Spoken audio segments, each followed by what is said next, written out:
Boa noite a todos, boa noite a mais, sejam bem-vindos a mais um evento aí do nosso Conversas e Negócios.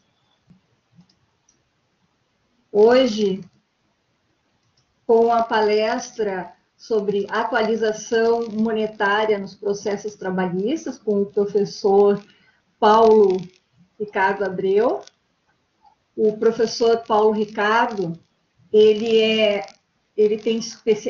especialização em gestão de pessoas, ele também tem especialização em direito do trabalho e processo do trabalho, ele é graduado em administração, graduado em ciências contábeis, ele é contador, perito contábil, ele é professor de cursos de pós-graduação, atua em treinamentos na área trabalhista, no Rio Grande do Sul e Santa Catarina.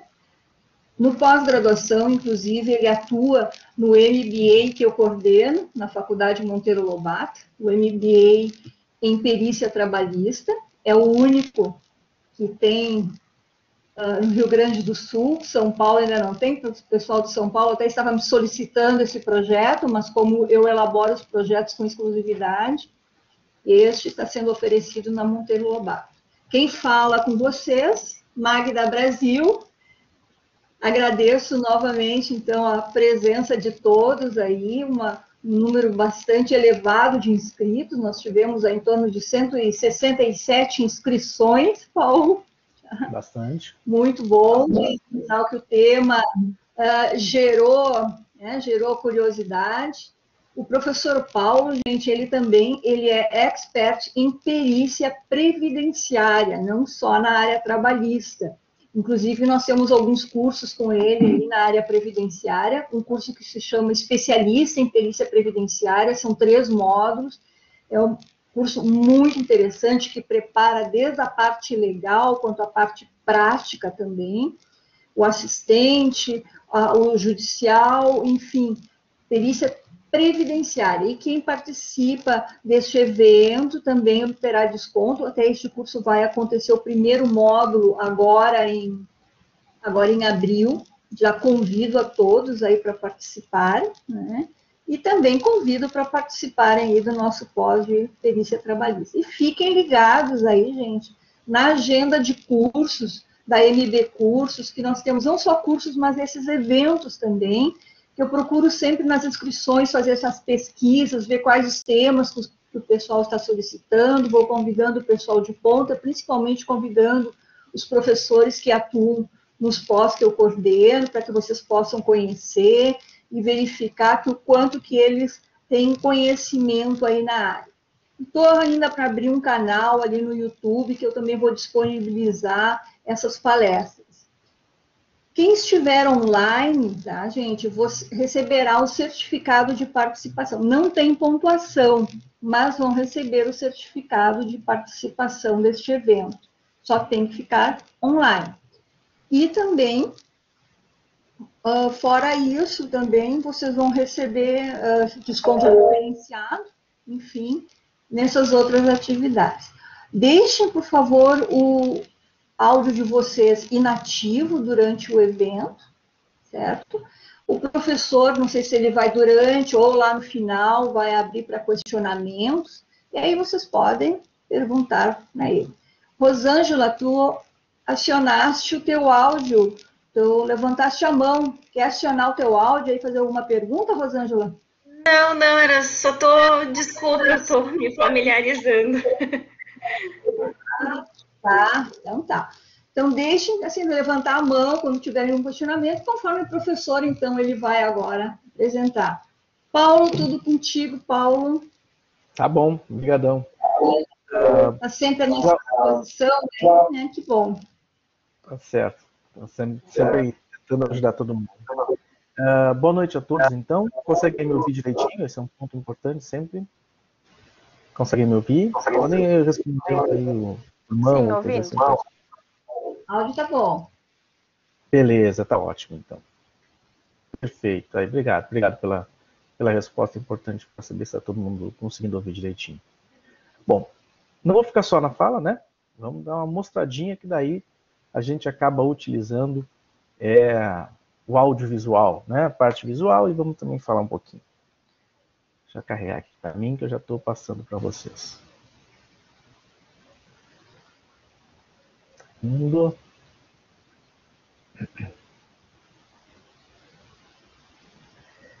Bom, nosso assunto dessa noite vai ser então a nova correção monetária da Justiça do Trabalho. Aí está falando correção monetária, que é como está sendo chamada, mas na realidade ela não mexeu só na condição de correção monetária. Mexeu também na questão dos juros, como a gente vai ver ao longo desse nosso período aqui. Antes de entrar especificamente no que foi a alteração, eu vou contar um pouquinho da história para vocês entenderem como é que chegamos até aqui. Tá? Então, assim,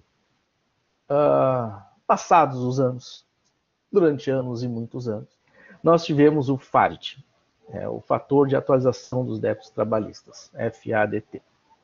Esse fator ele era fornecido pela PJust durante muito tempo, muitos anos, que na realidade nada mais era do que a TR. Tá? Então a TR era fornecida em forma de fatores, as pessoas utilizavam a correção monetária a partir dela. Houve uma mudança para o FACDT, mas na realidade o índice de correção monetária acabou não mudando. Foi apenas a nomenclatura que mudou. Mas o que então era a TR? A TR é uma situação que é o índice de correção monetária que estava previsto na Lei 8.177 de 91.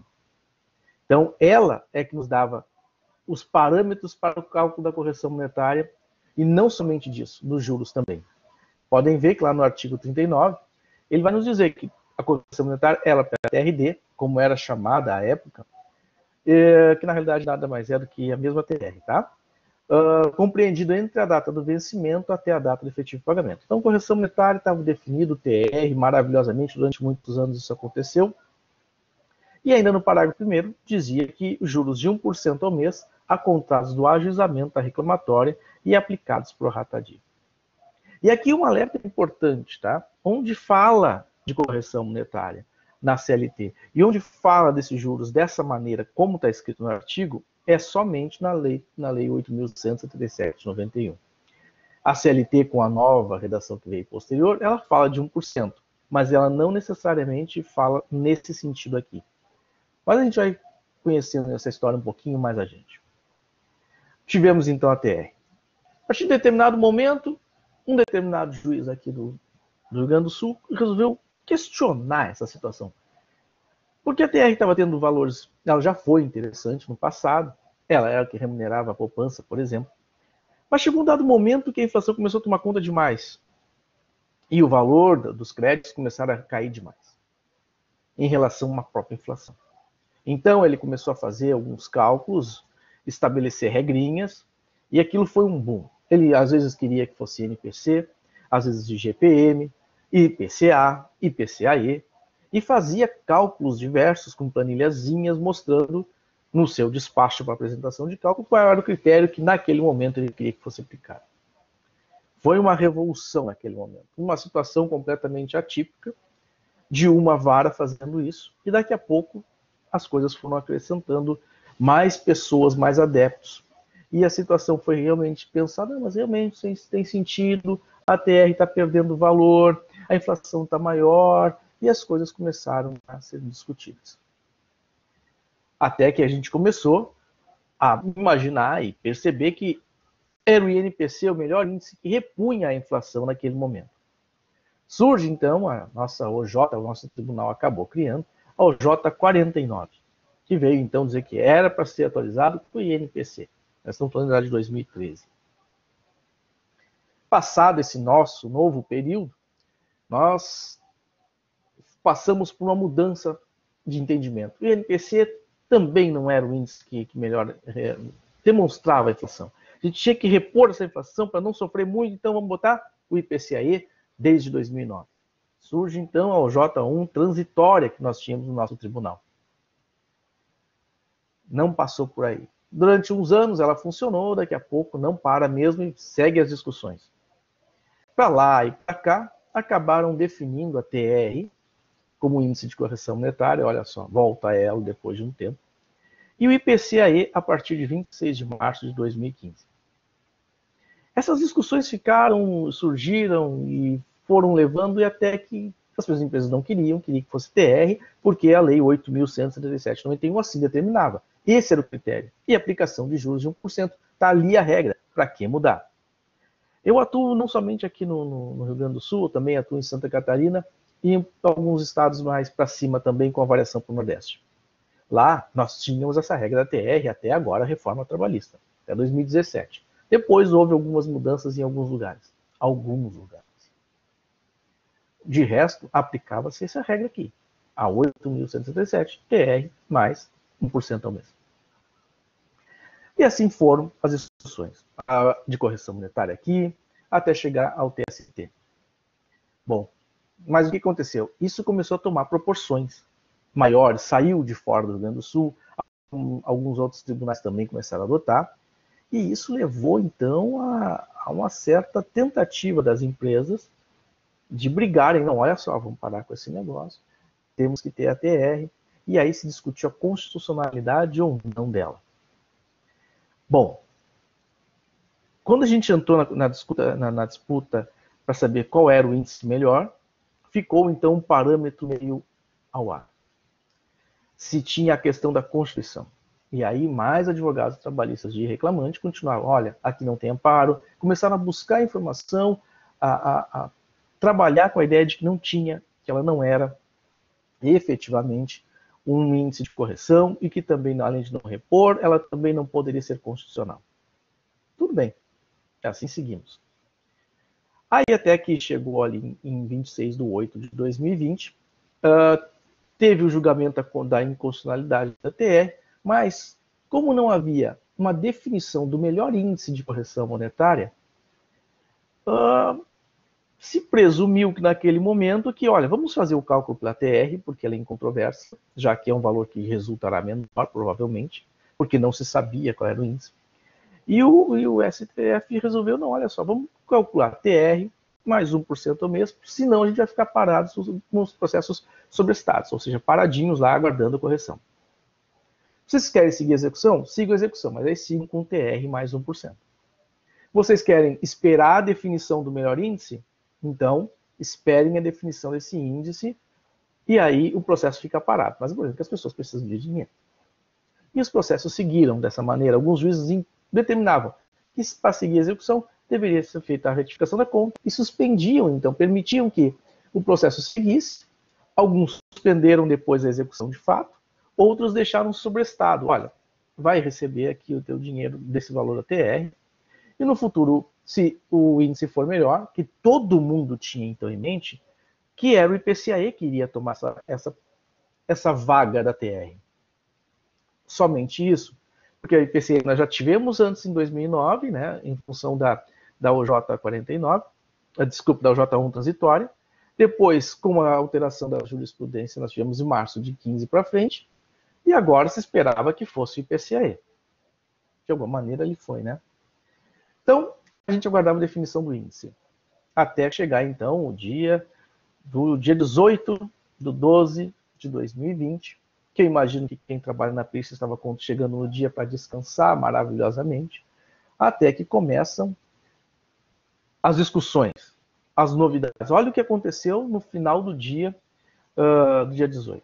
Uma alteração completa na vida das pessoas e, claro, o voto do ministro acabou mudando as regras, onde tinham que ser estudadas primeiro, antes de fazer os cálculos, onde tinham que ser, como é que eu vou fazer, como é que isso aqui existe, e assim, é um voto de 49 páginas.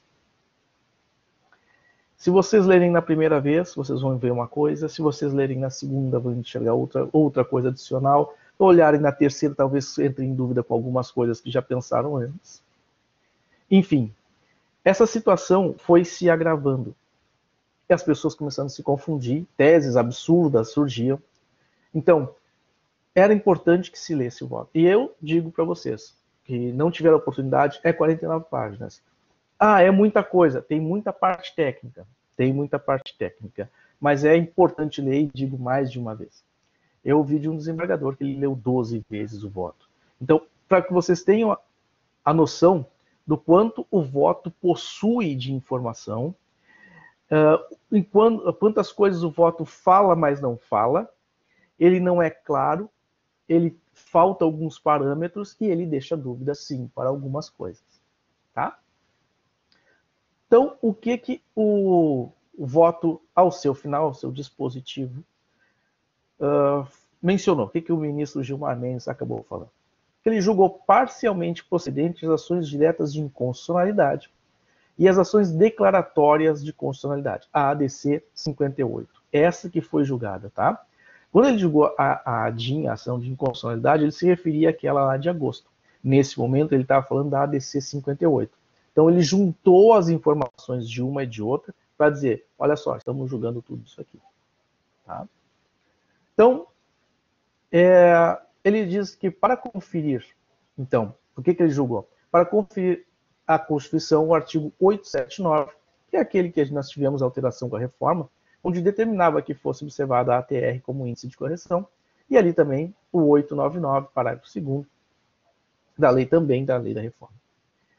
E aí ele vai dizer o seguinte, ó, nesse sentido, há que se considerar que a atualização dos créditos decorrentes da condenação judicial e a correção dos depósitos recursais em contas na Justiça do Trabalho deverão ser aplicados até que sobrevenha solução legislativa. Primeiro ponto, isso não é definitivo. Ela pode vir, vai ser criada a lei, e essa sim é que vai definir de fato qual é o critério. Pode ser completamente diferente? Creio que não. A questão vai ser apenas tornar uma lei, existir o artigo, e talvez, com o passar desse tempo todo, nessa lei eles consigam fazer a previsão do que hoje nós temos como em aberto. Que as coisas que não ficaram definidas ou estão dúbias no voto, a gente consiga então ter uma definição. Então, vai ter uma lei ainda a ser feita. Então, até que sobrevenha essa lei, que se eventualmente não mudar, os mesmos índices de correção monetária e de juros. E esse é um ponto interessante, ele fala de índice de correção monetária e de juros. Vigentes para as hipóteses das condenações cíveis em geral, quais sejam a incidência de IPCA e IPCAE na fase pré-judicial, e a partir da citação, a incidência da taxa Selic. Bom, então, vamos pensar o seguinte, ele fala que é correção monetária, ele fala que é juros, e ele diz quais, na sequência, que seriam, então, o IPCAE e a Selic. E aí começam as situações um pouco estranhas, dentro daquilo que foi tratado no dia do voto. Por quê? Era uma ação declaratória apenas da ADC 58, que buscava a constitucionalidade da TR pelas empresas. E aí estão elas aí embaixo para vocês saberem quem é que buscava a constitucionalidade, ou seja, olha só, manda que seja TR, por favor. Então, a ADC deles era nesse sentido, era a Confederação Nacional do Sistema Financeiro, a Confederação Nacional da Tecnologia da Informação e Comunicação, a Associação das Operadoras de Celulares e a Associação Brasileira de Teleserviços. Elas quem causaram, então, essa situação para que fosse votado pelo ministro. A definição, então, se deu por 6-4, tá? Então, vamos tentar entender agora um pouquinho mais a fundo toda essa historinha aí. Eu vou trazer para vocês alguns trechos do voto para que a gente consiga formatar. Em princípio, gente, ele fala, olha, índices de correção monetária e de juros, ele queria que fossem usados os mesmos das questões cíveis, e aí ele diz quais são IPCAE na fase pré-judicial e após a citação, a Selic. Vamos tentar ver alguns detalhes do voto agora, para que vocês consigam visualizar o pensamento que ocorreu. Isso é um trecho do voto. Diz o seguinte, em termos bastante objetivos, não se pode, a pretexto de corrigir em uma inconstitucionalidade, incorrer-se em outra.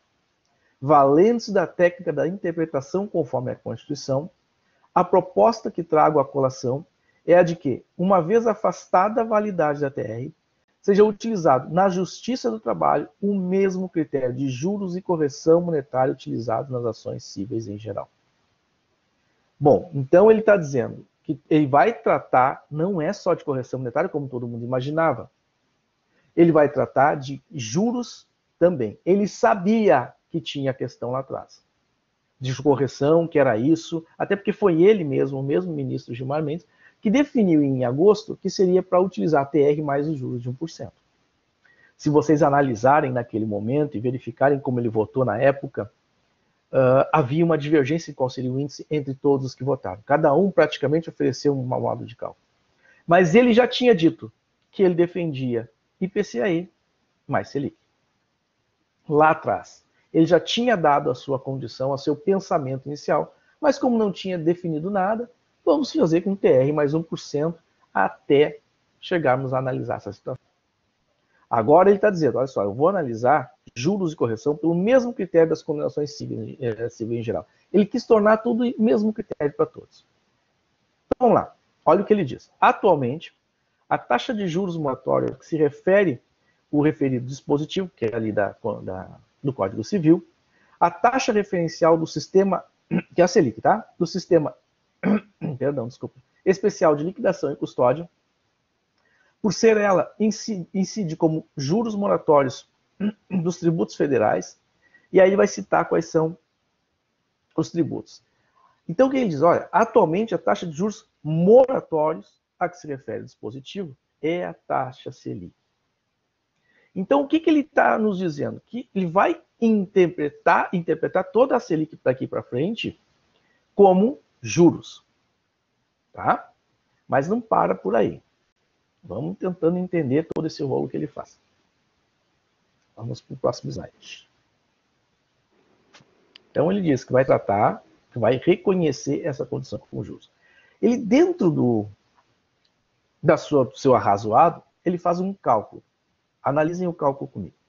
Em um cálculo simples, utilizamos a ferramenta calculadora do cidadão, do Banco Central do Brasil. Podemos realizar o seguinte comparativo. Atualizando o valor de R$1.000 no prazo de 5 anos, 60 meses, de janeiro de 2015 a janeiro de 2020, de forma simples e agregada. Olha o que ele fez. Ele pegou R$1.000 numa data que seria em janeiro e atualizou ela pela TR, que é o primeiro cálculo que ele faz. A TR, R$1.000, vai dar 44 de correção, 1.044 com 24. Ele trouxe esse valor, parou. 1% depois de juros, mais o IPCA. Saiu dos mesmos R$1.000, mesma data em janeiro de 15, foi até janeiro de 20. E ele calculou os juros, então, de 1% e mais o IPCA, os R$1.000 corrigidos pelo IPCA, ele achou, então, 237,77. Faz, então, um cálculo da Selic de 2.000, mesmo período, tá? Mesmo valor. Chegamos a 1.601. Primeiro ponto que a gente tem a ver aqui é que a TR, que ele faz o cálculo, não tem juros. Então, ele já parte de uma premissa errada. Ele já parte de uma premissa confusa, porque ele corrigiu pela TR e esqueceu de botar 1%. Não foi essa a ideia. Se era para tentar confrontar, olha, o critério que era antes, o critério que vocês querem antes, TR, que vocês querem, IPCA, e o critério que eu defendo, é esse aqui. Tá? Os juros desde o vencimento. Gente, quando ele faz esse cálculo, a gente tem que lembrar, quem trabalha na área, não vou explicar tanto como faz, porque imagino que a maioria das pessoas já trabalham. A gente tem uma verba devida lá na época da prestação de serviço, eu trago correção monetária de lá até aqui, mas os juros é do ajuizamento para frente, não é da mesma data. O raciocínio dele é cível. Né? Quem faz no cível também sabe que boa parte das parcelas não parte só da citação, tem boas parcelas são ainda que podem ser desde um vencimento. E ele fez um cálculo assim, pegou um valor desde o vencimento e teria aplicado juros. Mas não é assim, o juro é futuro em relação à parcela. É só se a parcela for vencendo. Né? Então, pelo contrário, não tem esse juro, o juro não é dessa maneira. E a correção monetária que ele fez, ele aplicou, então, correção monetária dentro do mês. Deveria ser do mês seguinte ao vencimento, como costuma fazer. Né? Então, começam aí algumas coisinhas um pouco estranhas, tá? na situação dele. Mas se nós fizéssemos o cálculo dele, nós chegaríamos a 1.670,78. Primeiro fato importante vocês saberem, quem nunca mexeu, A calculadora do cidadão não calcula juros, então não sei de onde que ele faz os juros. Mas ele fez um cálculo simples, como 60 por 60 meses, fez o cálculo a 1%, 60%. Então, tocou ficha ali. Mas então, 1.670 com 78 seria a ATR que ele não fez. Ele fez só a ATR e não 1%. Aí ele vem com mais explicações, tá? Vamos lá, para carregar para vocês. Então ele já parte de um cálculo equivocado. Esse cenário da correção monetária dos débitos trabalhistas piora consideravelmente na senda da atual pandemia do vírus SARS-CoV-2, na qual a circulação da capital é sensivelmente diminuída e há retroação econômica. Eu vou parar nesse parágrafo aqui. Conseguiram perceber por que ele trouxe essa situação? Ele teve a clara tentativa de, olha, não dá para pagar tanto nesse momento, a gente está com retração econômica, as pessoas não estão tendo condições, as empresas não estão tão bem. Então, assim, ó, esse cenário que vocês querem de IPCAE com TR, com 1%, é muito dinheiro. Podem ver na planilha anterior, ali, se vocês querem eu boto de novo, que o maior valor era com o IPCAE, evidentemente, e mais, e seria mais ainda os juros, 60%. Ele olhou, não, isso aqui é demais, não é momento para isso agora. E vamos lá, esses sublinhados ali, a exceção do amarelinho, é dele, tá? A dívida trabalhista judicializada vem assumindo contornos extremamente vantajosos, bem superiores à média de mercado, se aplicado o entendimento do TST. Ou seja, aqui vai uma crítica. Olha só, isso aqui, desse critério que o TST está fazendo, com o IPCAE, está muito acima. Está valendo demais a pena para o empregado. Vamos lá. Se aplicado o entendimento. Na medida em que, realizando um cálculo simples, uma dívida de R$1.000 acrescida de juros e correção, em um intervalo de 5 anos, de acordo com a calculadora do cidadão, ele diz onde é que está. E agora percebam como é que ele chega lá. Enseja, em juros mais 1% de correção, em 1.862,24. Não sei como é que ele chegou nessa conta. Não daria. Né? Lembram que era 1.044 antes da TR? Isso é 60% a mais de juros que eram 60 meses. Não dá isso. Nós já vimos lá atrás qual era o valor. Não tem como chegar em 1.862 e, de novo, repito, não foi na calculadora do cidadão que ele fez isso, porque na calculadora do cidadão não calcula juros. Esse juro de 1% aqui no mesmo padrão. Então, vamos lá. Ele diz que os R$1.000 ensejariam na correção pela TR 1.862. Pelo IPCAE mais juros, 237. E juros e correção pela Selic, 1.601. Percebam que aqui ele já faz uma mudança no que ele dizia antes. Ele disse que era juros, ele vem falando, ele vem tratando a Selic como juros, e aqui ele já bota ela como correção monetária também. Ele já trata, olha, daqui para frente também é correção monetária. Ele já trata como os dois critérios ao mesmo tempo. Tá? Então, os cálculos já não batem. A tentativa dele de fazer o comparativo é muito claro. Olha, nós estamos numa pandemia. O valor de 1.862 o pretendido nesse caso, o pretendido era pelas empresas. Em relação ao 237, que é pretendido pelos reclamantes e mantido pelo TSE, é muito caro. Eu vou fazer o meu cálculo. O cálculo dele é pior, podem ver, 1.601,17, do que, inclusive, o pleiteado pelas empresas. As empresas queriam o índice, não estavam discutindo os juros. Ele foi lá e colocou tudo. Ele recriou a discussão. Mas é importante que a gente entenda uma coisa. Ele estava realmente analisando a constitucionalidade ou a inconstitucionalidade da TR lá do artigo 39 que a gente viu no início. Então, existe uma discussão, mas ele não estava falando de juros, não pode falar de juros, mais ou menos. Porque lá no mesmo artigo, sim, trata dos juros.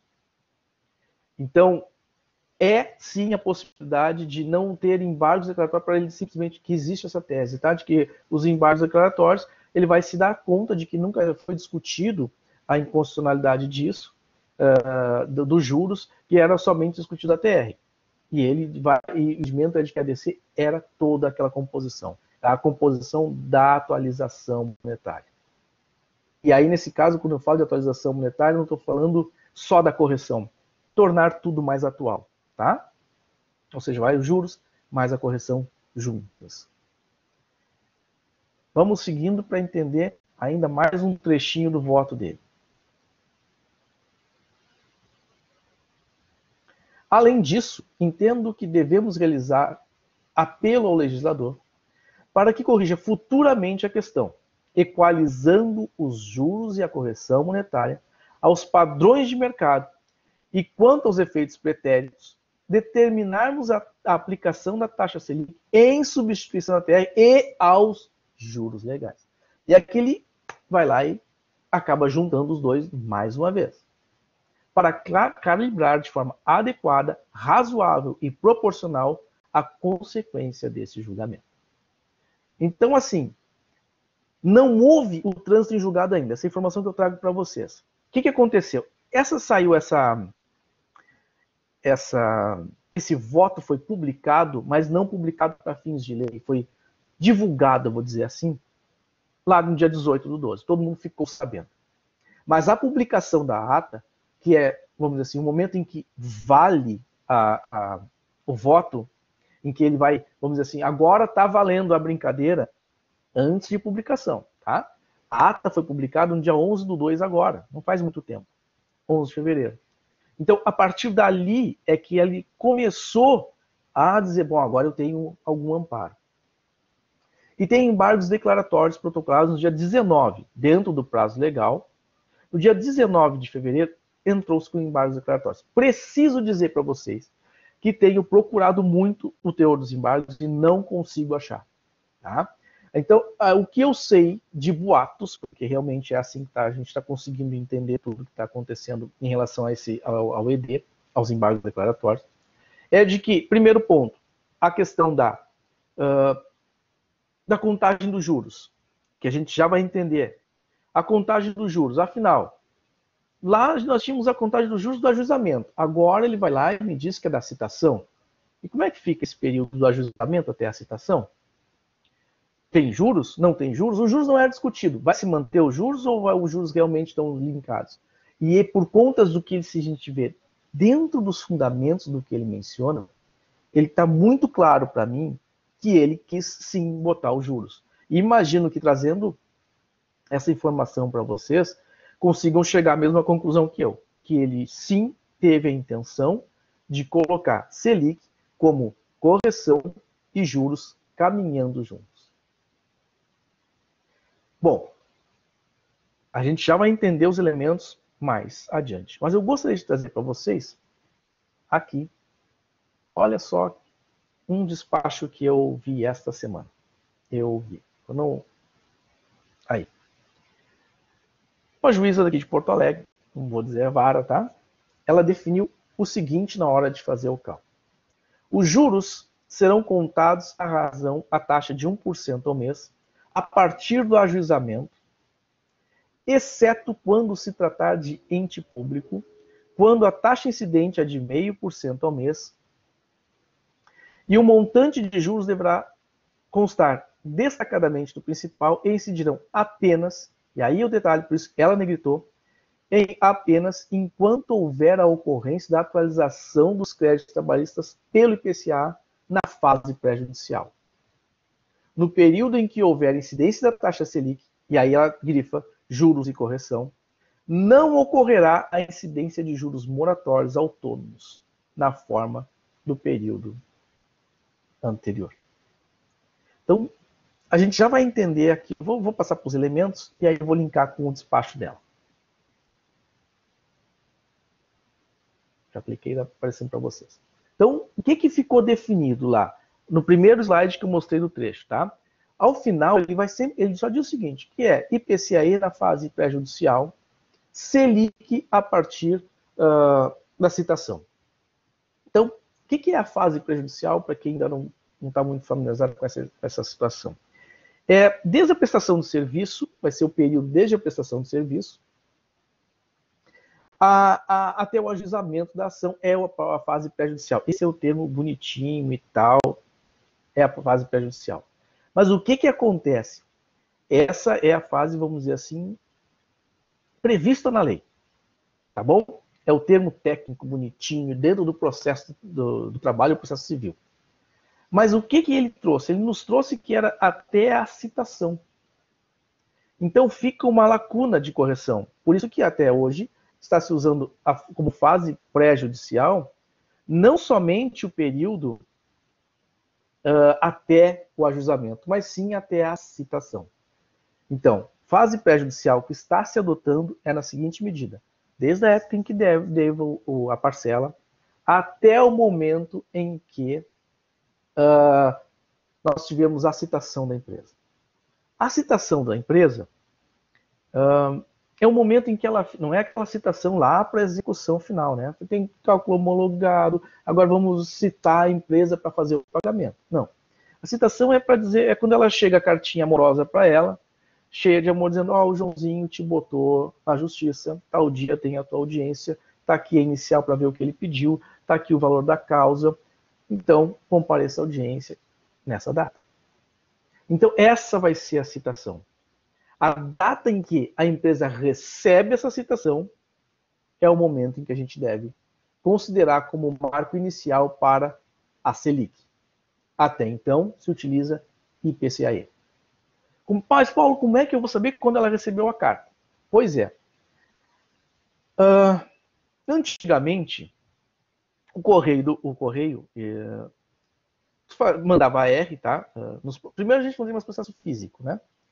Então, nos processos físicos, eles mandavam tudo por AR, e no processo físico vinha, depois que voltava a AR, cartãozinho rosa, vinha pregado no processo, tinha pouca relevância, mas estava ali.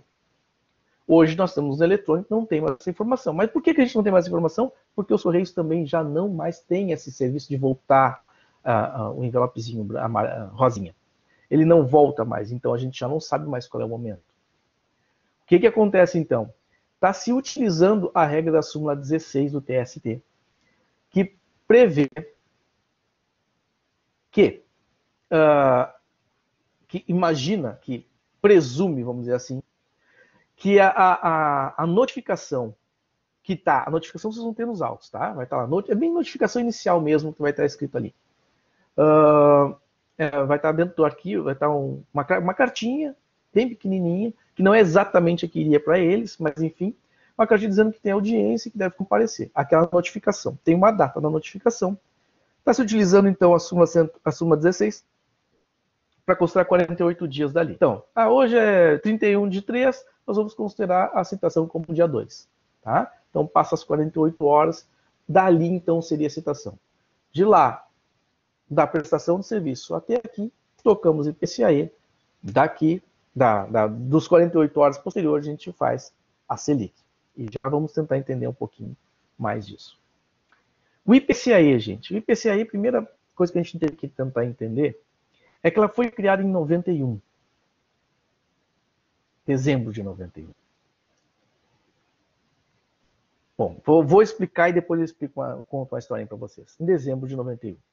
Então, ela mede a inflação, a gente precisa entender o que ela faz, tá? Ela mede a inflação para as famílias com até de 1 a 40 salários mínimos, vivem até de renda, tá? Residentes em áreas urbanas. Na realidade, essas áreas urbanas são em algumas capitais, principalmente nas principais, tá? Então, o IPCA mede isso, mede a inflação que afeta as pessoas que ganham de 1 a 40 salários mínimos. Esse é o ponto, medido pelo IBGE, é tudo tranquilo. A Selic que é o sistema, a Selic, tá? É o sistema especial de liquidação e custódia. Ela já foi criada, olha quando? Só em 99. Bom tempo depois, não parece? É uma taxa média ajustada dos financiamentos diários, divulgada pela política monetária do Bacen, em torno de 20 horas de cada dia. Vou tentar explicar rapidamente a Selic para vocês, tá? Porque ela é bem mais complicada e afeta demais a nossa vida. A Selic, gente, ela é tratada como juros. No mercado, na sua intenção, ela é a taxa básica de juros para financiamentos, por exemplo. Então, o governo trabalha com ela a partir do Copom. Central, ele se reúne a cada 45 dias estabelecendo uma Selic meta. Ou seja, é diferente, gente, daquela daqueles índices que a gente está acostumado, como até que está acostumado com o PCAE, virou um mês, toca o PCAE bonitinho, já sabe qual é o percentual. A Selic, ela é diferenciada. A cada 45 dias o Copom se reúne e estabelece uma Selic meta, ou seja, nós vamos agora fazer uma taxa Selic de 45, de 2,45, que era a previsão para agora, para os próximos 45 dias. Eles querem atingir em 45 dias o máximo de 2,45. Mas o porquê dessa situação? É como eles controlam a inflação. É como eles controlam o dinheiro. Tenta imaginar o seguinte, como ela é a taxa média de mercado, quanto mais alta ela tiver, mais alto os bancos vão trabalhar com juros também. Então, vamos supor que você precisa de um empréstimo. Bom, o banco está com a Selic está baixa, então o banco consegue trabalhar com uma taxa mais baixa. Aí vai lá o amiguinho, louco para comprar um carro novo, diz, mas agora dá para fazer em 0,99% aceita o meu carro com parte de pagamento, olha que legal. 0,99% ao mês de juros eu consigo, eu vou lá pagar. Agora, e o que acontece com isso, quando eles baixam a Selic? Ocorre um aumento de... As pessoas deixam de guardar dinheiro. Joga o dinheiro no mercado. Aí vai lá e compra uma casa, financia, compra mais coisas. Por quê? Porque a taxa de juros está baixa. Olha que legal. Isso é controlado de alguma maneira pela Selic, porque ela é a que parametriza os limites. Se eles baixam, aumenta o consumo. As pessoas vão lá e gastam dinheiro e financiam maravilhosamente de tudo. Se ela aumenta, as pessoas seguram o dinheiro. O problema é que quando a gente gasta muito, ocorre um aumento na demanda. Ou seja, agora eu preciso fabricar mais carros. Eu preciso fabricar mais carros porque a galera está comprando muitos carros porque está baixa a Selic. Só que para isso eu vou ter que importar mais material. Eu vou ter que gastar com mais empregado. Eu vou ter um custo maior. E talvez eu já esteja trabalhando no limite, eu não consigo produzir mais carros para poder vender. Então isso vai me gerar um custo. Se isso vai me gerar um custo, eu vou subir o valor do carro. Está aumentando a demanda. Está todo mundo com dinheiro, está todo mundo querendo gastar. Vou subir o valor do carro. E isso eu estou dando exemplo do carro, mas segue toda a sequência de produtos que a gente tem. A inflação, portanto, aumenta. Porque a gente não guarda mais o dinheiro, a gente quer gastar.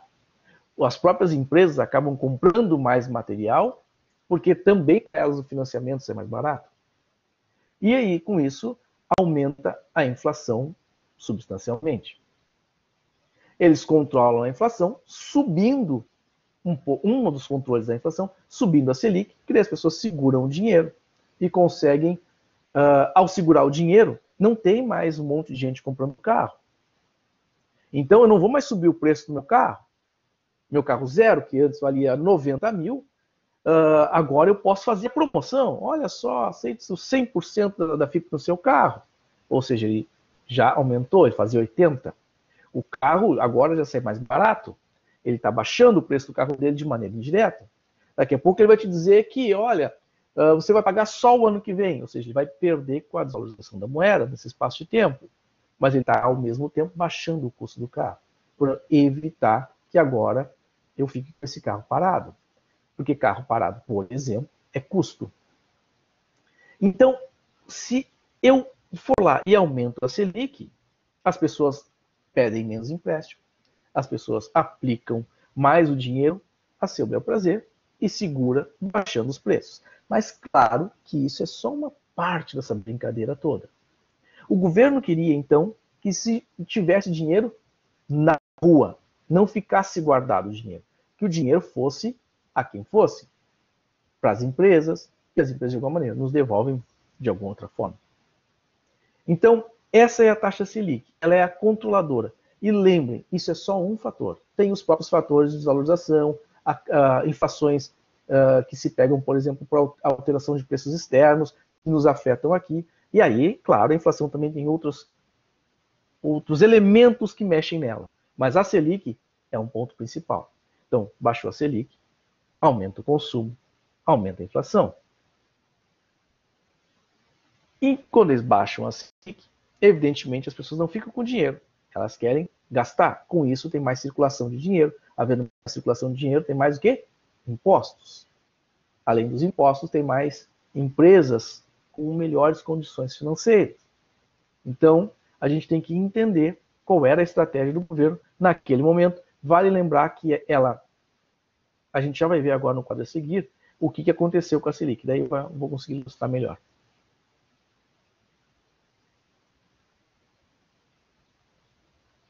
Aqui. Vejam o quanto era a Selic por mês, tá? Ela vinha lá atrás, em 2013, baixinha. Depois, ali em 2015, ela foi crescendo, ó, já passou até de 1% ao mês em vários lugares. 2016 subindo. 2017 ela começa a cair. Ou seja, ali já houve uma tentativa, de 2017 para cá, de fazer o dinheiro já de ser gasto, ou seja, jogar o dinheiro para a rua. As pessoas estão com muito dinheiro parado.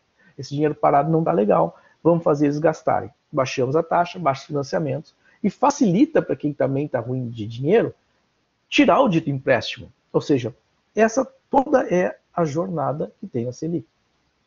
Agora percebam como é que é após a regrinha. Vejam ali as taxas mensais, 0,52, 0,57. E como é que eram os juros antes? 1% ao mês. Só de juros a pessoa tinha 1% ao mês. Agora, olha ali, 0,24, 0,23, 0,19.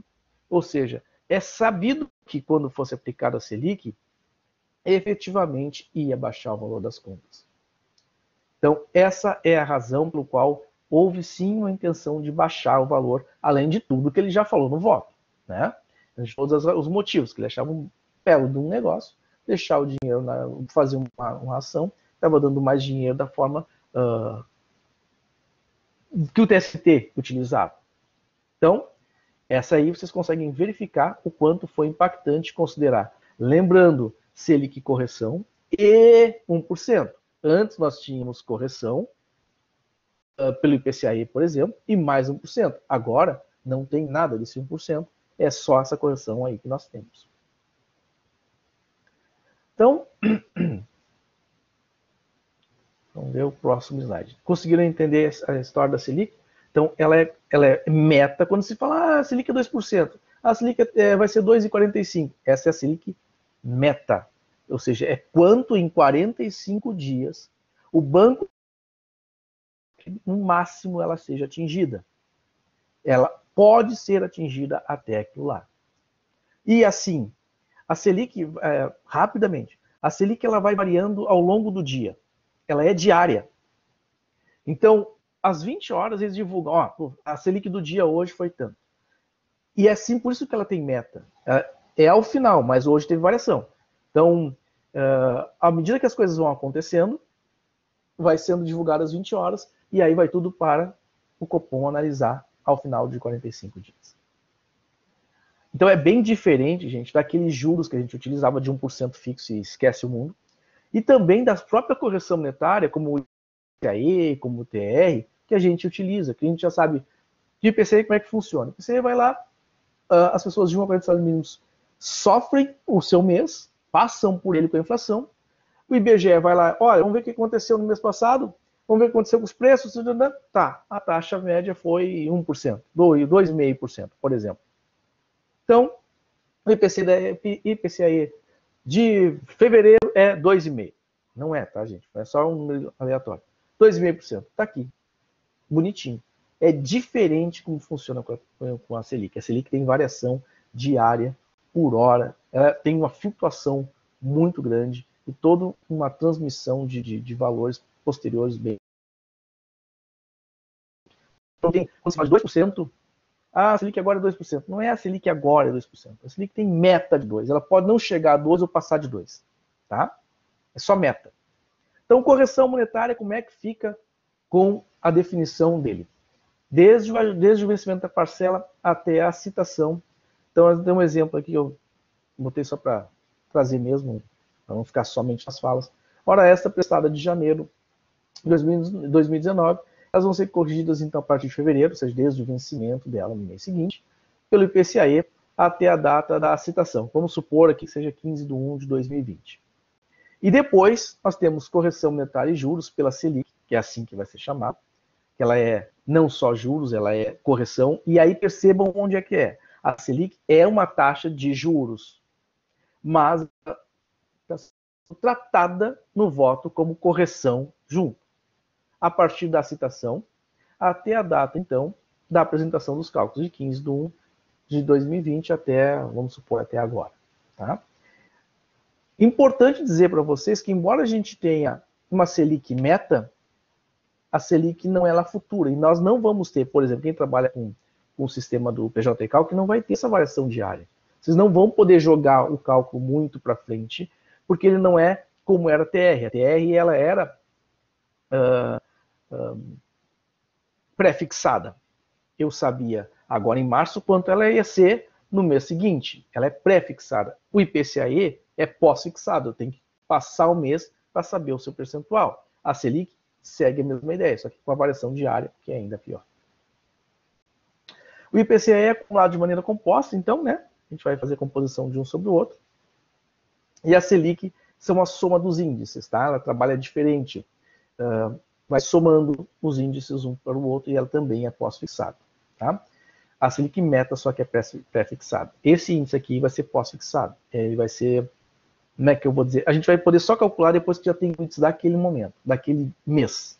Vai ser por mês, a gente não vai ter diário para fins de cálculos trabalhistas. A gente vai ter a mensal. Qual é a taxa mensal? É essa aqui. A gente soma esses índices para fazer o cálculo. Até aqui tudo bem?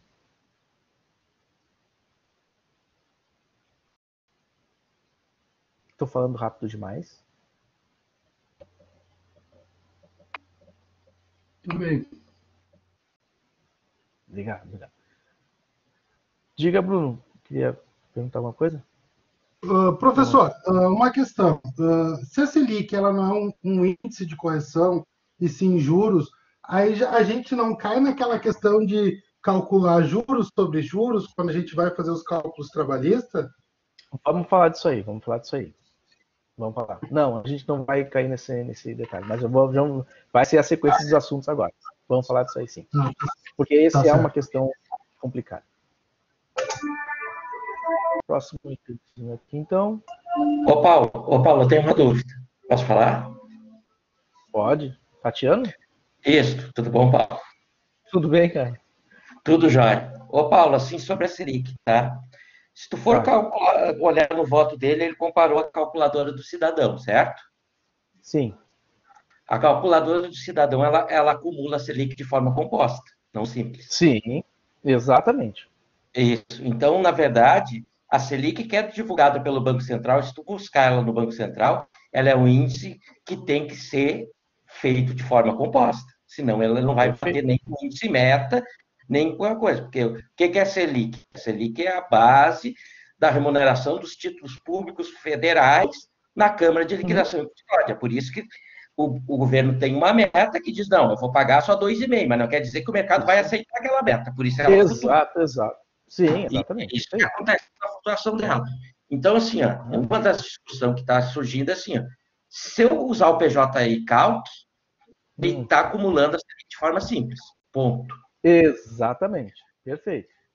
E se eu for na calculadora do cidadão, ele está acumulando a Selic, que é a que ele usou no voto dele, de forma composta. Dá uma diferença razoável entre um processo e outro. No meu ponto de vista, o PJ Calc está errado. Porque eu acho que tem que ser composto. Eu não sei o teu ponto de vista. Já vamos ver. Tá. Não, então tá. A tua dúvida é se é simples ou composto, é isso? Eu acredito que tem que ser composto. Todo índice de correção monetária que a gente monta, ele é composto, né? Sim. Selic é composto, se eu pegar IGPM é composto. Certo? A Selic, como está abarcando os dois, e se eu usar o índice mensal que o Banco Central está me dando, ele está sendo formatado de forma composta. Então, para mim chegar à variação real dela no ano, eu sou obrigado a montar ela composta.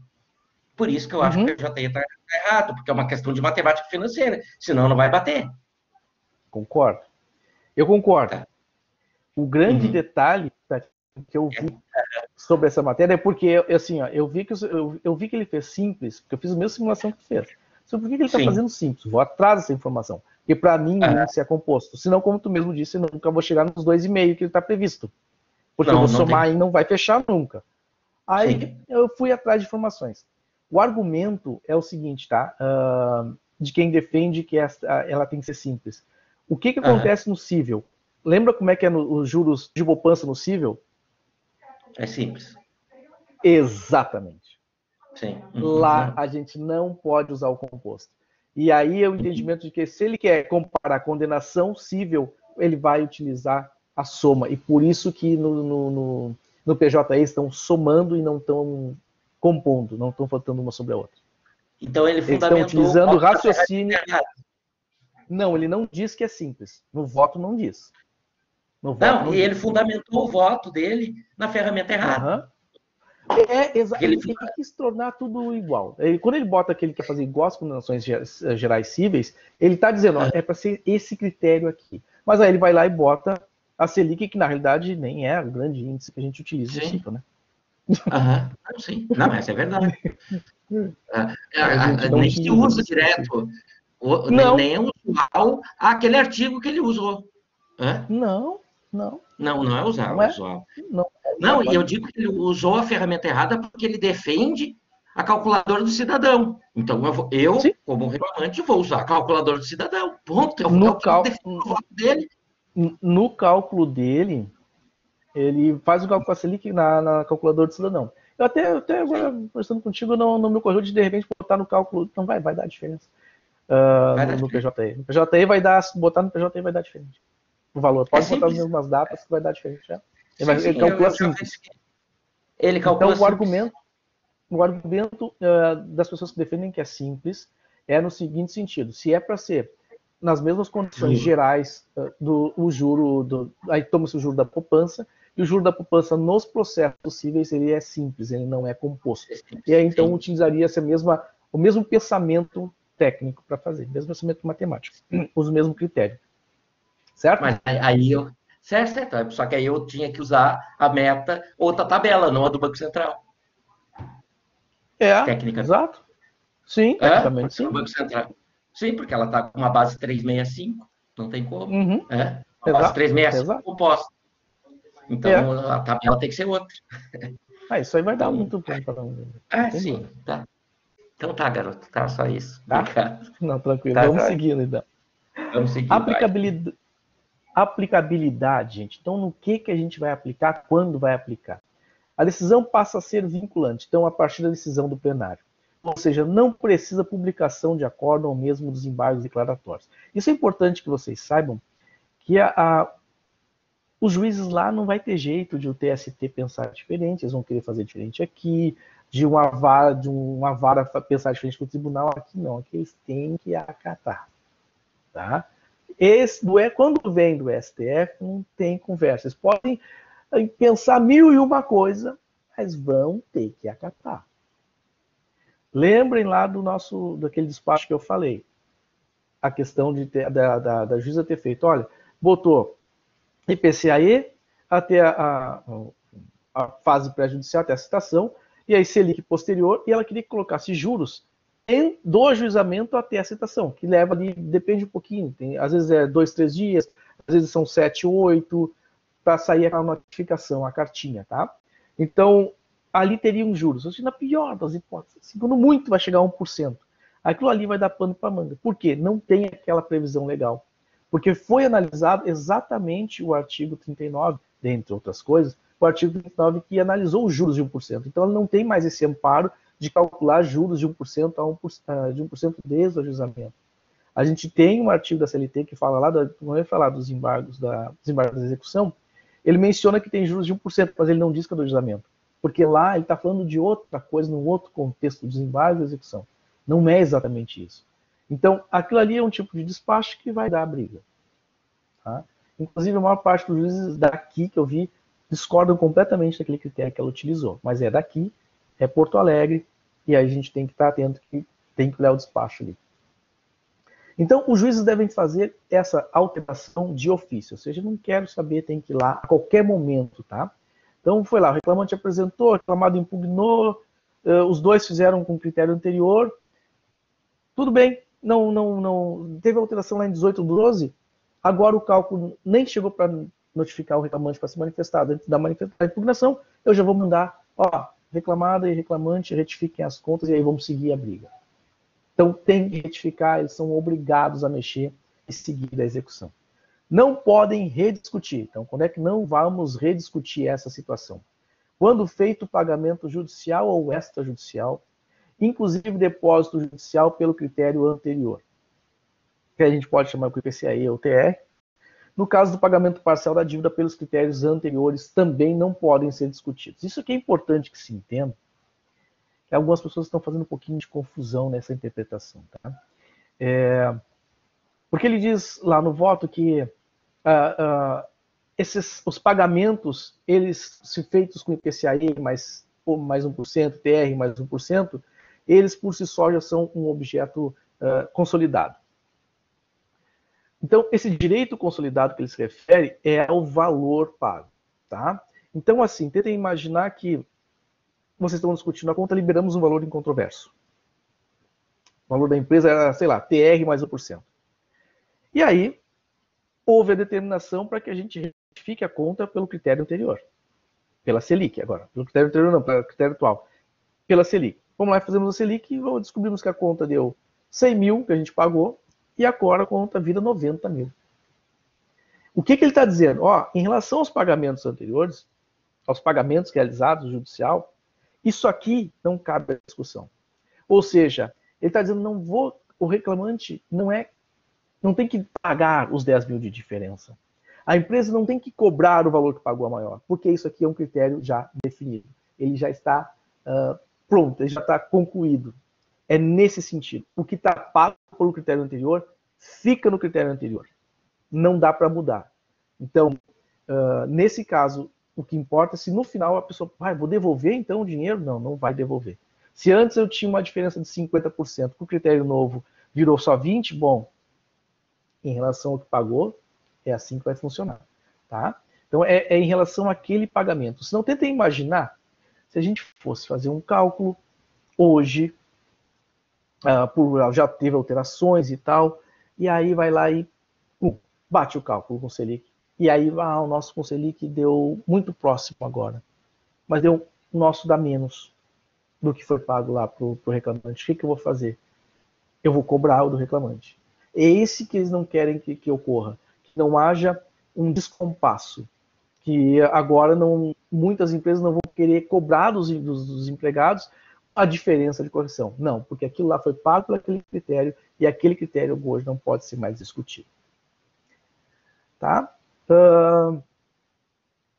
Quando a sentença, outro momento que não podemos rediscutir a matéria é quando a sentença ou acórdão transitado em julgado definir. E aí percebam, ele fala a expressão expressamente a adoção de índices. Ele fala assim: IPCAE ou TR mais 1%. Então, sentenças que dizem a correção monetária na forma da lei. Não vale. Correção monetária e juros de 1%, ele não disse qual é o índice. Tem que estabelecer, quando ele fala no voto, ele quer que diga, se a sentença estiver dizendo, ou acordo, né, estiver dizendo que é IPCAE mais 1%, é isso aí que vai acontecer. Mas agora já estamos com a Selic. Não. Ele falou que é IPCAE mais 1%. É TR mais 1%. É importante a gente só dar um destaque a mais, quem não está acostumado a trabalhar fora. Santa Catarina, por exemplo, nas sentenças e nos acordos já sai essa definição. É diferente daqui, né?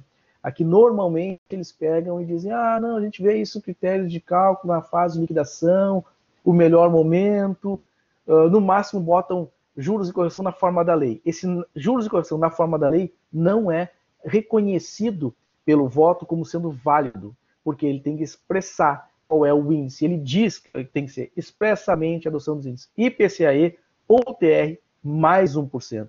Não é e juros legais. IPCAE ou juros legais. Não consegui pescar o que a colega falou. Pode falar, colega, para nós? Aí...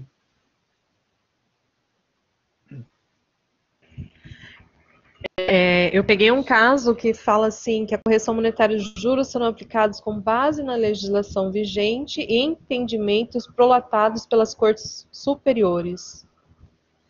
Não disse nada, não definiu nada. Deixou para liquidação. Nada, não definiu nada. Não definiu nada. Só disse que era com base na lei. Isso mesmo. Na lei agora é essa aqui. Essa aqui. Mas fica realmente... E, nesse caso, ele vai ter que expressar mesmo TR e PCAE. E esse é um critério, gente, que a gente aqui no Rio Grande do Sul não tem muito. Mas eu trabalho, como eu disse para vocês, trabalho em Santa Catarina e mais alguns estados do Nordeste. Também tem alguns processinhos que eu pego do Mato Grosso. E lá também tem essa situação de definirem o índice de correção. Tá? Diga, Bruno. Professor, eu atuo nas duas frentes, né? Eu atuo na extrajudicial, tanto para reclamante quanto para reclamado. E normalmente, quando eles não deixam expresso essa questão de qual índice utilizar, não deixam nem em sentença e acórdão, ele abre um precedente para se discutir isso até o juiz literalmente encher a paciência e falar, vai ser tal índice e acabou o assunto. Sim. Né? A gente vê muito isso acontecer no Rio Grande do Sul, né? Que daí eles acabam levando alguns meses até se definir qual índice efetivamente vai ser utilizado. Eles deixam as partes primeiro se degladiar um pouco, né? Fundamentar qual é o índice que é devido ou não, para só depois eles se pronunciarem, né, de fato. Perfeito, é isso aí. E agora, vamos dizer assim, para quem defendia, isso é uma coisa rapidamente para falar, tá? TR mais 1% que as empresas defendiam, hoje não tem mais esse fundamento. Não tem mais base legal para isso.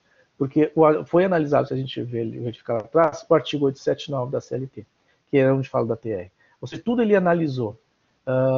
Também não tem mais base para pegar IPCA de março de 15. Qual era o fundamento? Era a jurisprudência do tribunal. Não é? Era a jurisprudência do tribunal, a partir de alguns fundamentos de análise de ADIM, de ADC, mas agora já foram julgadas. Ou seja, hoje, gente, a gente não tem base legal nem para tentar, mas eu tenho que segurar, minha conta baixou demais. Esses dias, gente, não vou mentir para vocês, estava pro lado reclamado, o reclamante apresentou a conta de 78 mil com IPCA 15, e a minha conta com a Selic deu 30 e poucos, 39, se não me falha a memória, porque é um processo velho. Então, eu era reclamado. Eu só podia trazer, era um processo, cálculo apresentado agora em fevereiro, digo, não tem choro nem vela. Vai ter que ser um critério novo, porque eu quero ver que ele vai defender. Então, porque agora não tem defesa. Agora, porque antes tínhamos a defesa do tribunal, do nosso. Porque nunca tínhamos súmula, né? Vale lembrar. Nós tivemos súmula, a OJ 49, tivemos a 1 transitória, mas agora que estava tudo mais parametrizado, não, tivemos súmula. Então não tem nada para se basear. Era só na jurisprudência. Porque a jurisprudência agora ficou ultrapassada por conta desse voto. Então hoje não tem mais amparo, tem que retificar, não tem muito jeito. Seguindo. Próximo item. Então, aplicabilidade imediata, tá? Primeiro ponto, não podemos discutir algumas coisas que já estão pré-definidas. O que está definido não cabe alteração. Sobrestamentos anteriores. Vocês devem lembrar que, talvez já tenham experienciado isso, que alguns juízes eles mandavam, olha só, vamos parar o processo até haver a definição do critério. O processo está lá sobrestado, parado ali até estabelecer um critério. Esses casos também foram pensados. Os processos que estavam sobrestados devem retomar ao julgador que sobrestou para a definição do índice, segundo o entendimento do nosso tribunal já. Tá? Deixa eu informar uma situação também interna do tribunal. Quem assessora a reclamada, e reclamante, por que não, que discutiram correção monetária, um querendo TR, outro querendo IPCAE, lá no agravo de petição, por exemplo, esses processos hoje estão parados. Eles devem continuar tendo reuniões, os desembargadores, até definir o que fazer com esse tipo de condenação. Porque não era objeto dos pedidos, e eles têm a obrigatoriedade de aplicar a Selic. Hoje, eu ainda não consegui descobrir qual vai ser a tendência, tá? Tem um grupo aí que tem uns... Eu estou no meio de de uns desembargadores, tem juízes, tem advogados e tal, e lá ainda não rolou a fofoquinha dizendo o que eles pretendem seguir nesse caminho, tá? Porque, vamos lá, reclamante quis ver PCE porque o juiz homologou com a TR, com base lá na definição de agosto, por exemplo. Ah, não, eu quero PCE. E aí entrou com agravo de petição, e aí o agravo não foi julgado ainda. E agora, o que ele vai fazer? Vai julgar aquele lá? Vai dizer que não pode, mas vai manter a TR da conta? Também não é TR. Também não é PCAE. Mas não houve interesse, mas o cara não sabia que tinha que ia mudar para o Selic quando apresentou o agravo. Então, isso está tudo aguardando ainda uma decisão. A gente está meio sem saber o que vai acontecer.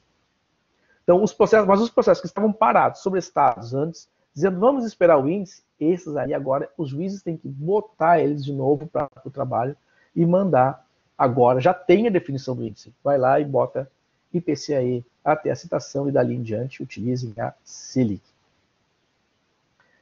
Coisa julgada na execução. Então, como é que vai ser o tratamento disso? Tá? A sentença de liquidação que defina expressamente o índice de correção e os juros, tá? Isso antes da decisão do STF, tá? Isso foi lá atrás, vamos supor que tenha sido em novembro.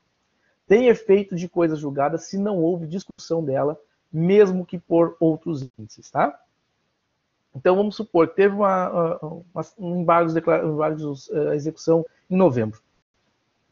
Ninguém discutiu, saiu, sei lá, TR, o IPCA, pouco importa agora, para esse fim que eu quero explicar para vocês. Agora não dá para recorrer. Ah, mas agora que eu fiquei sabendo da alteração, a gente passou essa conta com TR. Agora, se não houve recurso à época, transitou em julgado aquela condenação, eu não consigo mais mexer hoje, tá? Decisão após 18 de 12, né, depois da divulgação lá do voto.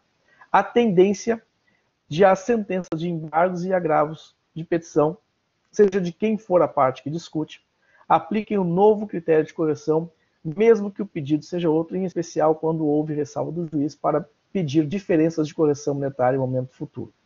Isso é o que eu trago para vocês de informação a partir do que eu tenho visto, não somente nesse grupo que eu comentei com vocês, mas também em outros locais. Tá? Então, assim, existe uma tendência aos juízes julgarem esse tipo de ação com a nova regra, mas ainda não sabemos. Tendência. Então, os reclamantes que talvez tenham discutido só por conta do IPCAE, hoje pode acabar se arrependendo se a conta ficar menor que a TR que estava homologada. Mas como saber, né? Não tinha como. Próximo para nós. Danos morais. Os danos morais, vocês lembram que como é que era antes, né? Correção monetária desde a data do arbitramento ou da alteração que se deu, né? E depois os juros retroagia de 1% desde a data do ajuizamento. Só que agora o ajuizamento perdeu validade para fins de contagem de juros e correção, porque ele já não é mais marco atualmente para nenhum fim. Nesse atual momento, ele não é marco para nada. É citação para frente e citação para trás. Então, os danos morais, existe uma tendência a entenderem que agora só vai caber a Selic a partir do arbitramento. Então, isso, num processo, por exemplo, mais antigo, que tem um dano moral alto, o juro vinha lá de trás, agora vem só a Selic dali para frente. Não dá para jogar a Selic lá para trás, não, porque tu não encontra mais o amparo. Porque não tem o arbitramento, tu tem a partir da fixação, porque continua sendo correção. O problema é jogar o juro lá para trás, porque afinal, se ele é todo judicial, concordam? Ele está todo, o dano moral só está sendo devido a partir do momento em que ajuizou a ação. Então, ele só partiu dali, só a partir do momento em que for arbitrado. Se ele é totalmente judicial. Se ele é totalmente judicial, ele não vai pegar IPCA nunca. Ele vai ser só Selic. E aí, se ele é só Selic, vai ser da onde? Eles vão jogar lá para trás, para o ajuizamento, do nada? Eles vão jogar para cá, para frente, a partir do arbitramento? Então, assim, há uma tendência a se manter só a Selic a partir do arbitramento, isso vai fazer cair bastante o valor devido. Fazenda pública. Órgão público, portanto, não se aplica esse novo critério de correção monetária, continua sendo IPCAE mais os juros de poupança, mas também existe divergência. É importante que vocês saibam desse fator. Para São Paulo, eles entendem que o IPCAE e a juros de poupança continuam valendo para a fazenda pública. Aqui no Rio Grande do Sul existe uma pequena divergência, porque acham que ele vai continuar sim sendo valendo para também as novas ações. Porque como esse critério de IPCA mais juros de poupança dá mais dinheiro do que a Selic, o entendimento é de que se houve intenção de realmente baixar o valor das contas, é possível que vá ser sim aplicado também para a fazenda pública, senão é muito mais caro. Lembrem que a fazenda pública o juro era menor, é juro de poupança, que é menor do que 1% ao mês. Então, quem entrava com uma ação contra um órgão público, ele ganhava menos do que quem entrava com uma ação se fosse com uma empresa privada. Aí agora fica exatamente ao contrário, e muito diferente, porque o IPCA viria até aqui, não para lá atrás. E aí os juros de poupança desde o vencimento, desde o ajustamento, porque isso não tem alteração. Então, essa é a regra, que em tese que não se aplica, é o maior entendimento sobre a matéria, ou seja, continua o IPCA mais juros de poupança desde lá de trás do ajustamento, porque não se aplica essa regra nova aos órgãos públicos. Mas, como eu disse para vocês, a divergência. Isso sim é uma das matérias que está nos embargos também, tá? A questão da aplicabilidade em relação aos órgãos públicos. Ação com mais de uma reclamada, porque esse é um outro problema, né? Já que eu tenho que calcular a Selic de um marco inicial que é da citação, as empresas podem ser citadas em momentos diferentes. Então, há entendimentos que a data citação para a Selic seja a primeira que chegou à notificação, enquanto outros entendem que é a última que foi notificada. E assim, para ambos os casos, também não está escrito no voto. Tá? Aqui é entendimento pessoal, bem pessoal. Não meu. Se for responsabilidade solidária, vale a data do primeiro recebimento da notificação, por qualquer uma delas, já que é solidária, tá? Agora, se for subsidiária, vale a data do recebimento da notificação inicial pela principal. O grande problema, gente, que quem está acostumado a trabalhar com esse tipo de empresa sabe, às vezes a principal nunca mais achou. Tu não acha a empresa, tu não vê uma citação. Aí tu vai considerar talvez do edital, mas isso pode ter transcorrido muito tempo da ação. E aí a Selic o IPCA vai pegando. Quanto mais tempo demorar, mais IPCA, e seria então do edital, se assim for considerado como citação. Essa também é uma informação que se espera nos embargos de declaração. Retroatividade, ou seja, para quando eu posso jogar esse IPCA e essa Selic. O IPCA até 4 de março de 91. Por quê? Porque essa é a data da Lei 8.177 de 91. Como era o artigo dela que estava sendo julgado, a gente só vai conseguir usar o IPCA a partir dessa data. Mas vale lembrar que ela foi criada em dezembro de 91. Olha que legal. Pensaram nisso? Não pensaram nisso. Mas, Paulo, a gente não tem cálculo assim. Ixi, tem um monte de cálculo de processo antigo. Eu já passei por 4 ou 5 agora nos últimos meses, que são cálculos antigos que foram usados em 94, processo desde 84, correção monetária, enfim, tudo diferente, juros decrescentes, tem processos muito antigos contra a rede ferroviária, por exemplo, contra empresas que que desapareceram durante um tempo, agora estão na execução. Então, assim, tem muitas ações ainda com esse problema técnico, tá? Então, assim, vocês vão acabar se deparando se pegarem um cliente com essa situação. Porque quando é que eu posso retroagir? Eu só posso retroagir dentro do argumento do voto até o momento em que ele julga a lei de 91. Para trás ele não está julgado, para trás fica em aberto. Então ficaria TR, imagino eu. Tá? Por que imagino eu? Porque a gente não tem amparo agora. Ficamos completamente sem as informações. Então, essa é a retroatividade que nós teríamos. Tá? É o período que a gente pode retroagir, é esse. Vamos seguindo mais uma situação aqui. Manda mais um.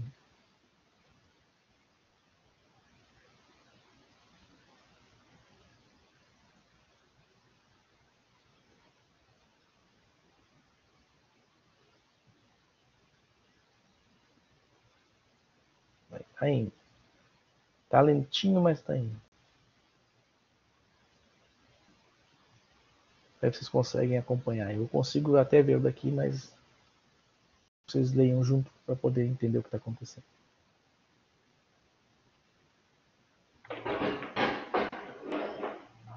Aí.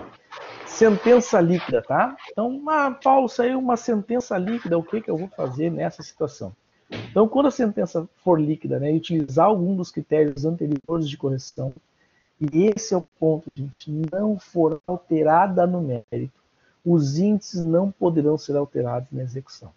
Vamos supor lá, calcularam, deram a sentença, um juiz determinado deu a sentença, calculou com, sei lá, IPCAE ou TR, nesse caso, pouco importa, a empresa recorreu.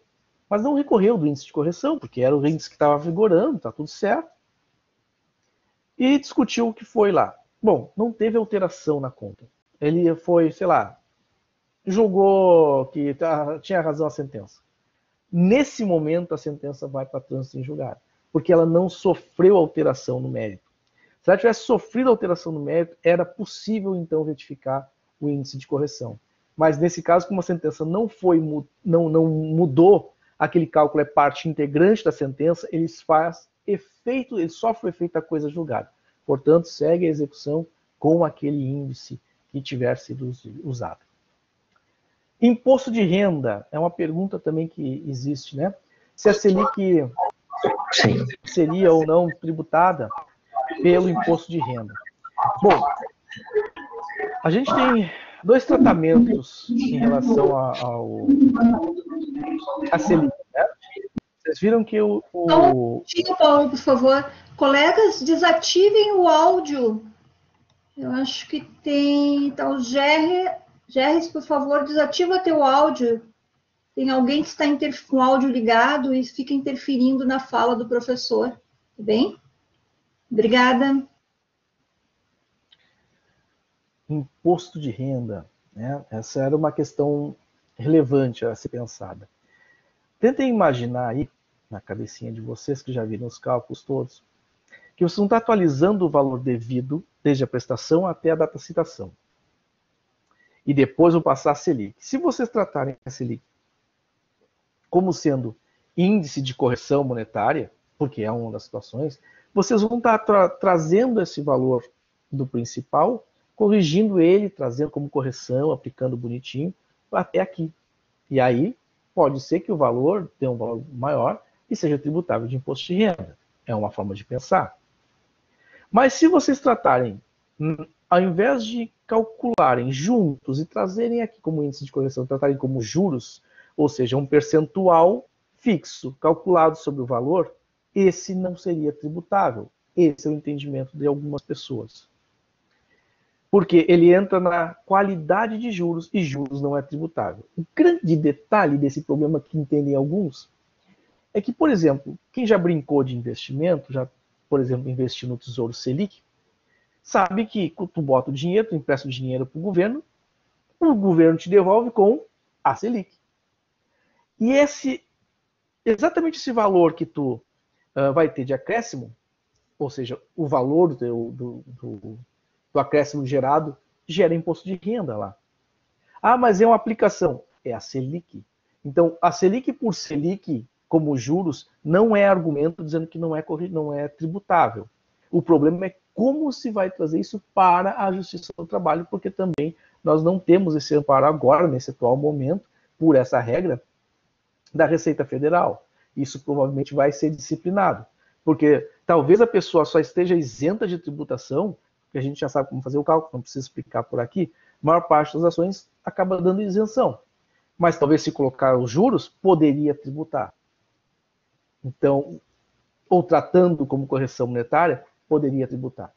Então, isso vai dar ainda alguns transtornos, porque a gente vai precisar saber da Receita se essa situação de Selic também é tributável, como é, por exemplo, para a aplicação. O valor que é na aplicação da Selic, que é feito em aplicação da Selic, ele é, sim, tributável de imposto de renda retido na fonte. Mas, ô Paulo, é outro tipo de alíquota, né? É a Selic. Não, eu sei, mas os títulos são outro tipo de alíquota.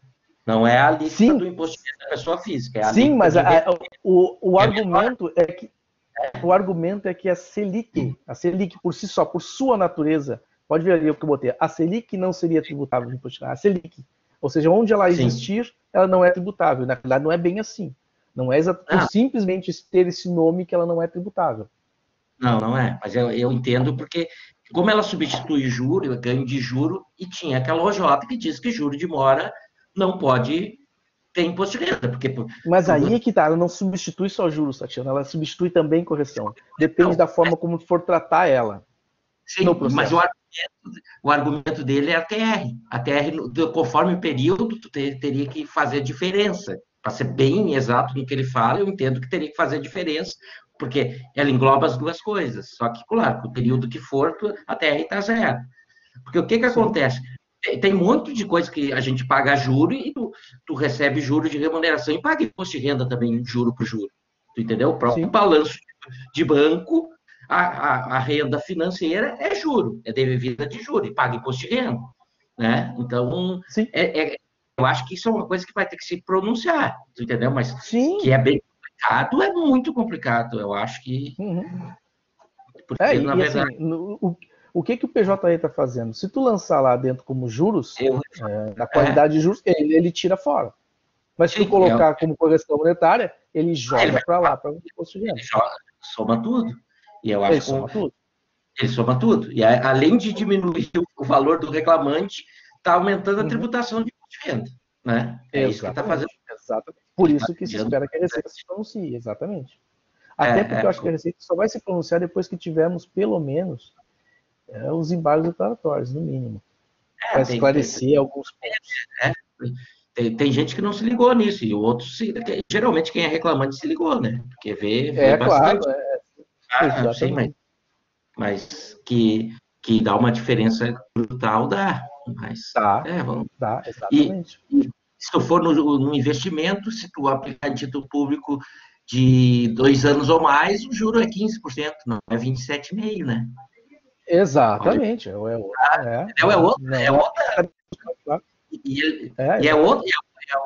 É tributação exclusiva, não é tributação decressiva. Isso, não retorna. É outro tratamento tributário. Então, não sei. Não, pois por isso que eu digo que Selic por Selic, para mim não me serve como argumento de que não vai tributar. Vai depender de como tu vai tratar dentro do processo isso. Né? Sim. E a base de cálculo daí, se vai tratar como juros, acaba sendo com desconto previdenciário, que é o que a gente está vendo ali. Ou seja, eu vou tirar ainda o INSS para depois calcular os juros se tratar dessa maneira. Contribuição previdenciária. Eu também. Por enquanto, eu estou tratando assim por entender que eu acho que essa é a intenção, de fato. Porque ele muito menciona, fala que é correção, mas ele, até ele dizer que é correção, ele trata muito dentro dos argumentos como juros. Então ele sabe que é juros, ele tentou dar uma... Tem correção aqui também, galera, entendeu?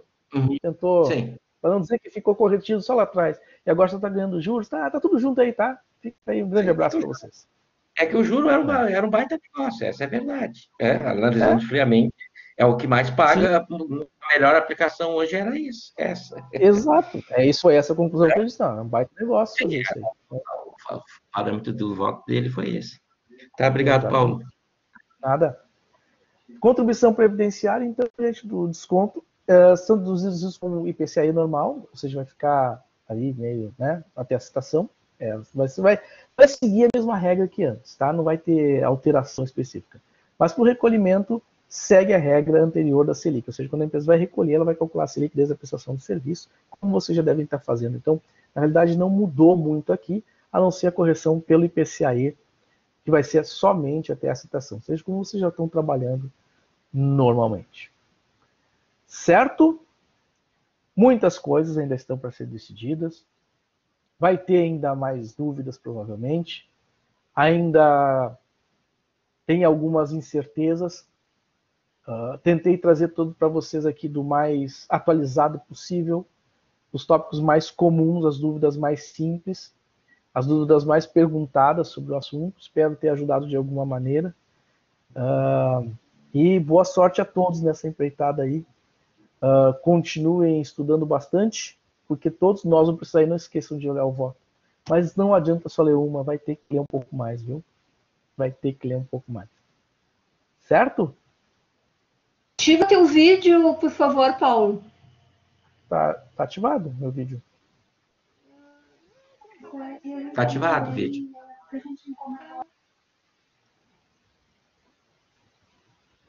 Obrigado, gente. Obrigado mesmo. Nada. A mim tá ativado. Tá? Bom. Não está aparecendo o teu rosto ali. Mas, enfim, gente, obrigado. Alguém tem mais algum questionamento? Aproveitem ainda mais um pouco das...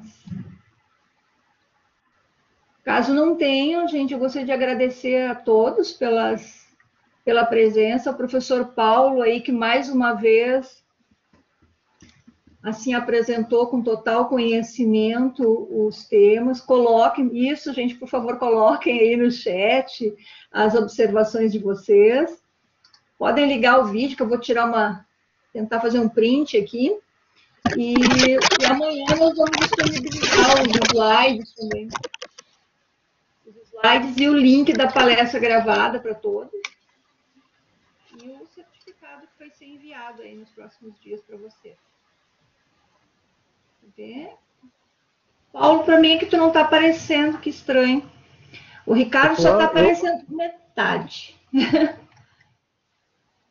Eu me vejo no cantinho. E aí, Tatiano? Tudo bem, Tatiano? Joia, vou tirar aqui igual. Gente, muito boa a participação aí dos alunos, muito bom isso. Paulo, excelente, novamente, agradeço sempre a tua disponibilidade aí, sempre contribuir com outros temas. Eu vou dar mais uma olhada, ver agora o que o pessoal colocou nas sugestões, quando realizaram as inscrições aí, para que a gente possa contribuir. E é importante a gente compartilhar neste momento de pandemia, pelo menos estamos compartilhando conhecimentos, a gente divulga essas atividades e procurem acessar sempre o Simpla ali, a minha agenda, que sempre tem eventos aí, gente, e tem o curso aí do professor Paulo aí de perícia previdenciária, que ele entende muito de perícia previdenciária e trabalhista também, né? E área civil, mas as que eles mais atuam comigo nos cursos de pós-graduação. Obrigada aí aos alunos, ex-alunos do pós que estão participando aí do evento. Obrigada mesmo, gente. Obrigado. Agradeço também aí a todos que vieram para discutirmos, conhecer um pouquinho dessa história nova aí, que todos ainda vamos ter que rever tudo isso no futuro, certamente. Obrigado mesmo pela atenção de todos. Obrigado, professora, também por dar essa oportunidade. Muito obrigada a todos aí. Gabriele, bem presente, Gabriele. Sim, estou aqui. Boa noite. Boa noite. Então tá, gente. Aguardamos vocês nos próximos. Tem uma palestra em junho sobre perícia atuarial, gente. Bem interessante também. Então tá. Vamos aguardar a todos. Boa noite a todos. Cuidem-se, por favor. E, novamente, agradeço a presença de todos, a presença virtual. Valquíria. Oi. Tudo bom? Boa noite, queridona, então, né? Uhum. Tchau, tchau. Tchau.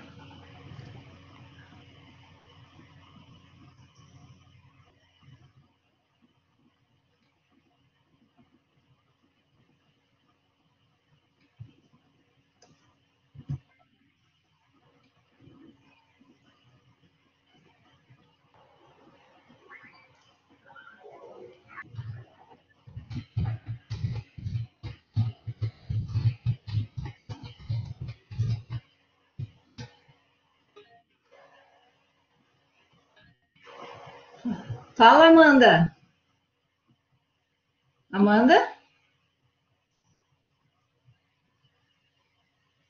Oi, Amandinha. Quer falar alguma coisa?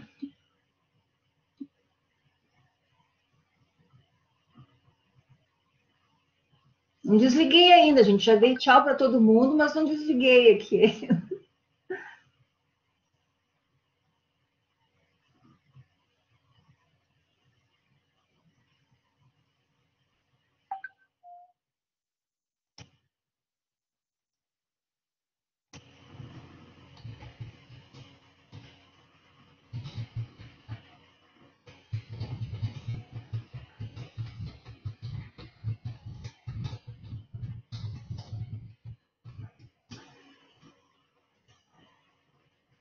Agora, então, eu vou dar um tchau para vocês. Amanda, qualquer coisa, tu me chama, então, depois por WhatsApp, tá bem? Um abraço, pessoal.